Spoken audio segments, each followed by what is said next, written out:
बिस्मिल्लाहिर्रहमानिर्रहीम। अस्सलाम वालेकुम वरहमतुल्लाहि वबरकातुहू। नाज़रीन, आपको एक दफ़ा फिर प्रोग्राम दीन दुनिया के अंदर खुशामदीद कहता हूँ। नाज़रीन, हुज़ूर अकरम सल्लल्लाहु अलैहि वसल्लम के एहसानात इस उम्मत पे कसीर हैं, और सबसे बड़ा एक और एहसान भी किया कि हुज़ूर अकरम सल्लल्लाहु अलैहि वसल्लम ने जो इस्लाम, जो दीन हमें दिया, इस दीन के अंदर न कोई ऐसी कोई तफरीक नहीं है कि जी दीन अलग है, दुनिया अलग है, और हमारे प्रोग्राम का नाम भी दीन और दुनिया है। तो अल्लाह के रसूल सल्लल्लाहु अलैहि वसल्लम ने आकर मुसलमानों को कहा कि मुसलमानों की दुनिया भी दीन है, अगर वो मेरे तरीके के मुताबिक हो, अगर वो शरीयत के मुताबिक हो। तो हमारे यहाँ तो कोई कॉन्सेप्ट नहीं है कि जी कैसर जो है वो सदारत संभालेगा, और जो गिरजा घर जो है वो पादरी संभालेगा, या मजहबी लोग जो है वो सिर्फ मंदिर संभालें, और हुकूमतें जो है वो दुनियादार लोग संभालें। ऐसा कोई तस्वुर इस्लाम पेश नहीं करता, बल्कि इस्लाम तो ये कहता है कि मुसलमानों की दुनिया दुनिया नहीं, अगर वो शरीयत के मुताबिक है वो भी दीन है। तो ये भी हुजूर अकरम सल्लल्लाहु अलैहि वसल्लम का बहुत बड़ा एहसान है। हमारे साथ एक कॉलर है, काफ़ी देर से ब्रेक पे हम चले गए थे, वो काफ़ी देर से होल्ड पे है। देखते हैं कौन है हमारे साथ। अस्सलाम वालेकुम वरहमतुल्लाहि वबरकातुहू। वालेकुम अस्सलाम वरहमतुल्लाह। जी कौन साहब बोल रहे हैं? मोहम्मद सलीम सिद्दीकी, मैं यूके से लंदन से बात कर रहा हूँ। जी कैसे हैं सिद्दीकी साहब, खैरियत से हैं आप? ठीक हैं अल्हम्दुलिल्लाह, आपकी दुआएं। जी जी जी आपका प्रोग्राम मैं बहुत शौक से देखता हूँ, देख रहा हूँ अभी भी, और बहुत शुक्रिया। आपको देख तो बहुत खुशी हुई है। माशाअल्लाह बहुत करीब है, मैं भी उनके बहुत करीब हूँ, बहुत इज्जत करता हूँ उनकी। माशाअल्लाह। आपसे भी मुझे क्वेश्चन ये करना है कि ज़ाहिर हम दीन और दुनिया, जी जी, तो हमें दीन के साथ दुनिया को भी संभालना होता है। बेशक बेशक। तो अभी रिसेंटली मुझे प्रॉब्लम हुई थी कि मैं जुमे के दिन मसरूफियत की वजह से, मीटिंग की वजह से अटेंड नहीं कर सकता नमाज, जिसका मुझे बहुत ज़्यादा अफसोस हुआ, ठीक है क्योंकि कभी ऐसा हुआ नहीं है। तो जी रसूल वसल्लम की सीरत और उनके अखलाक के हिसाब से जी। आप इसका मुझे बताइए कि मुझे क्या करना चाहिए था, या मैं क्या कर सकता हूँ अगर खुदा न खास्ता फ्यूचर में ऐसी कोई बात होती है तो। चलें ठीक है सिद्दीकी साहब, आप प्रोग्राम देखें, इंशाल्लाह हम बताते हैं। बहुत शुक्रिया आपकी कॉल करने का, जज़ाकुमुल्लाह अहसनुल जज़ा। अच्छा, पहले मुख्तसरन में जो आसिम भाई ने जो कॉल की थी और हुजूर अकरम सल्लल्लाहु अलैहि वसल्लम के अज़वाज मुतहहारात और खुसूसन अम्मा आयशा के हवाले से गुफ्तगू की। देखें नाज़रीन, इसका मुख्तसरन जवाब ये है कि अल्लाह के रसूल सल्लल्लाहु अलैहि वसल्लम जो दीन लेकर आए, ये दीन तमाम के तमाम जो मर्द हजरात हैं उनके लिए भी, और जो औरतें हैं उनके लिए भी ये दीन अल्लाह के रसूल सल्लल्लाहु अलैहि वसल्लम लेकर आए। तो हुजूर अकरम सल्लल्लाहु अलैहि वसल्लम की जो आभार की ज़िंदगी थी, वो तो आप सारे के सारे सहाबा किराम इजीली आते थे, आपके पास बैठते थे, आपसे सवाल पूछते थे, और आपकी वो पूरी की पूरी ज़िंदगी सारी हमारे सामने है। लेकिन एक मैंने जैसे शुरू में अर्ज़ किया था कि एक शख्स जो होता है उसकी एक घरेलू ज़िंदगी भी होती है। तो हुजूर अकरम सल्लल्लाहु अलैहि वसल्लम की जो अपनी आइली ज़िंदगी थी, उमूर खानादारी की जो ज़िंदगी थी, वो ज़िंदगी के जो पहलू थे वो किस एतबार से उम्मत के सामने आते, तो लिहाजा उसके लिए सबब अल्लाह रब्बुल इज़्ज़त ने क्या बनाया, एक तरीक़ेकार क्या था कि जी सबसे बेहतर तरीका यही था कि हज़रत अम्मा आयशा जो कि बहुत ज़हीन खातून थी, और तमाम अज़वाज मुतहहारात में सबसे ज़्यादा अहादीस अम्मा आयशा से रिवायत हैं, ऑलमोस्ट तकरीबन 5000 के करीब रिवायात आपसे हैं। तो पूरा जो कंप्लीट हुजूर की ख़ानदानी ज़िंदगी का जो दीन पहुँचा है उम्मत के सामने, उसका अल्लाह रब्बुल इज़्ज़त ने सबब बनाया अम्मा आयशा सिद्दीक़ा रज़ी अल्लाह तआला अन्हा को।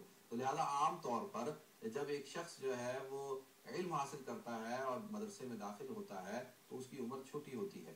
तो लिहाजा अल्लाह रब्बुल इज़्ज़त ने ये एक ऐसा सबब बनाया कि अम्मा आयशा को हुजूर अकरम सल्लल्लाहु अलैहि वसल्लम की ज़ौजा उनकी ज़ौजियत में दिया, और उसके ज़रिए से आप देखें कि पूरा अक्सर इल्म जो है वो उम्मत के सामने मौजूद है। और अगर कोई आदमी ये बात करता है कि जी हुजूर अकरम सल्लल्लाहु अलैहि वसल्लम ने कोई, जैसे आम तौर पे मुखालिफिन इल्ज़ाम लगाते हैं, तो आप देखें कि 25 साल की उम्र है आपकी, और आपने हज़रत खतीजा से जब निकाह किया तो 40 साल उम्र थी हज़रत खतीजा की, और जब तक हज़रत खतीजा जिंदा रहीं अल्लाह के रसूल सल्लल्लाहु अलैहि वसल्लम ने कोई और निकाह नहीं किया। और दूसरी बात यह है कि बाकी तमाम की तमाम आपके अज़वाज मुतहहारात जो थी वो या तो बेवा थी या बड़ी उम्र की थी, कोई भी ऐसी नहीं थी सिवाय अम्मा आयशा के जो बाकिरा हों, जो गैर शादीशुदा हों। तो लिहाजा सोच समझ कर एतराज़ करना चाहिए, और इसके अंदर भी हिकमत थी, और मैंने आप हज़रात के सामने इस बात को बयान कर दिया। दूसरा जुम्मे से मुतालिक ये कि मेरे भाई, जुम्मा जो है वो बग़ैर किसी शरई वजह के, मिसाल के तौर पे कि इंसान सफ़र पे होता है, सफ़र पे है या बीमार हो गया है, उसके अलावा जो है बग़ैर किसी शरई वजह के जुम्मे को नहीं छोड़ना चाहिए। आदमी कितना ही जो भी अगर आप मीटिंग फिक्स कर रहे हैं, जो भी कोई अपना टाइमिंग आपका कोई काम है, तो उसके अंदर ज़रूर जो है इस बात को मद्देनज़र रखें कि आपने जो है वो जुम्मा भी पढ़ना है। माना थोड़ा सा ये इसके ऊपर, ये तो बिल्कुल अहमियत की बात है ना कि भाई कितना अगर आप अहमियत देते हैं जुम्मे को। बहुत अहम है जी। अता कि नबी करीम सल्लल्लाहु अलैहि वसल्लम ने एक रिवायत में आता है, फरमाया कि अगर کوئی آدمی 3 جمعے بغیر عذر کے چھوڑ دیتا ہے تو اس آدمی کے اسلام میں شک ہے، اس کو دوبارہ چاہیے کہ دوبارہ کلمہ پڑھے اور دوبارہ اسلام قبول کرے. تو بلا وجہ تو نہیں چھوڑنا چاہیے، لیکن اگر خدا نخواستہ کوئی بہت عذر کی صورت ہو اور مجبوری ہو تو پھر گنجائش ہے کہ آپ ظہر کی نماز پڑھ لیں، لیکن دل میں آدمی کی ندامت ہونی چاہیے کہ کاش ایسا نہ ہوتا تو اچھا تھا. تو یہ جو ہمارے بھائی نے فون کیا ماشاءاللہ ان کے دل میں تڑپ تھی، ندامت تھی، اس لیے پوچھ رہے ہیں. بالکل ہاں آپ نے صحیح فرمایا. ایک اور کالر ہے ان کو بھی شامل کر لیں، وہ بھی کافی دیر سے دل تو چاہ رہا آپ حضرات کی گفتگو ہو. السلام علیکم. وعلیکم السلام سر. جی کون صاحب بول رہے ہیں میرے بھائی؟ السلام علیکم مفتی صاحب اور سارے علماء کو میری طرف سے السلام علیکم. وعلیکم السلام ورحمۃ اللہ. جی کون صاحب بول رہے ہیں؟ سر میں سجاد حیدر بات کر رہا ہوں. جی جی جی جی جی میرا کچھ سوال اس طرح سے ہے کہ میں پوچھنا چاہ رہا تھا علماء سے، کیونکہ ربیع الاول کا مہینہ چل رہا ہے. جی جی اور جیسے کہ یوروپ کے حالات اور لندن کے حالات ہم واقف ہیں، اتنی مصیبتیں پریشان میں کیونکہ خود بھی ایک اسٹوڈنٹ ہوں جی جی اور چل رہی ہیں. تو اس بابرکت مہینے کے سہولت سے ہمیں کچھ اس طرح سے کچھ گائیڈ کیا جائے، کچھ اس طرح سے کوئی بات یا کوئی ایسی دعا بتائی جائے جی جی جس سے ہم کچھ اپنے مسئلوں پہ قابو پا سکیں. بے شک بہت شکریہ میرے بھائی آپ کی کال کرنے کا، جزاک اللہ. انشاءاللہ ضرور اس طرف بھی آپ کی رہنمائی کریں گے. اچھا تو مولانا تھوڑا سا جواب دے دیں پہلے بھائی کو کہ مسائل بہت ہیں، کوئی مختصر سی کوئی گائیڈنس دے دیں. نہیں ماشاءاللہ مفتی صاحب یہ تو آپ تو نہیں آپ کی موجودگی میں جو ہے وہ آپ سے فائدہ اٹھانا چاہیے. بھائی سب سے پہلے بنیادی طور پر میں نے محسوس کیا ہے بھائی سجاد کے عمومی طور پر لوگ کہتے ہیں کہ ہمارے بہت سارے مسائل ہیں، لیکن جو کور جو ٹیچنگز ہیں، مثال کے طور پر اللہ کے نبی، اللہ کا حکم ہے، اللہ نے نماز فرض کی ہے، تو نماز میں تھوڑی کوتاہی ہوتی ہے جس کی وجہ سے بہت سارے مسائل پریشانیوں کی صورت میں آدمی کے سامنے آ جاتے ہیں. اسی طرح اللہ فرماتے ہیں کہ ظاہر الفساد فی البر والبحر بما کسبت ایدی الناس. اکثر جو بھی آدمی کے اوپر پریشانیاں آتی ہیں تو اس کا وجہ آپ کی ذات خود ہوتی ہے.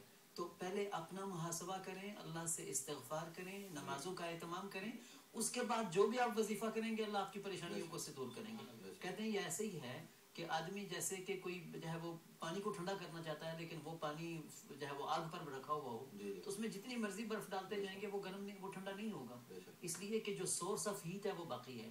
تو جب تک اللہ کی نافرمانی کی جو ہے وہ ہیٹ ہے وہ باقی رہے گی تب تک کوئی وظیفہ کوئی چیز عمل نہیں کرے گی. تو ایک تو سب سے پہلی بات تو یہ کہ پکا ارادہ کریں کہ اللہ کی نافرمانی نہیں کریں گے، نمازوں کا اہتمام کریں، اور بھائی اس کے بعد استغفار کریں. استغفار سب سے اہم چیز ہے. اللہ خود قرآن میں ارشاد فرماتے ہیں استغفروا ربکم انہ کان غفارا، کہ تم استغفار کیا کرو اللہ تمہاری مغفرت کریں گے.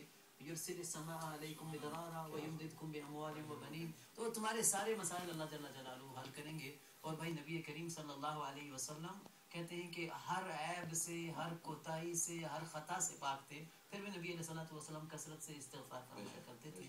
تو یہ استغفار کیا کریں انشاءاللہ العزیز، کثرت سے چلتے پھرتے استغفار کریں، انشاءاللہ اللہ ہمارے مسائل حل کریں گے. جی بنیاد ہے نماز کے حوالے سے تو مولانا نے جواب دیا کہ نماز کی پابندی کرنی چاہیے، تمام مسائل کا حل ہے.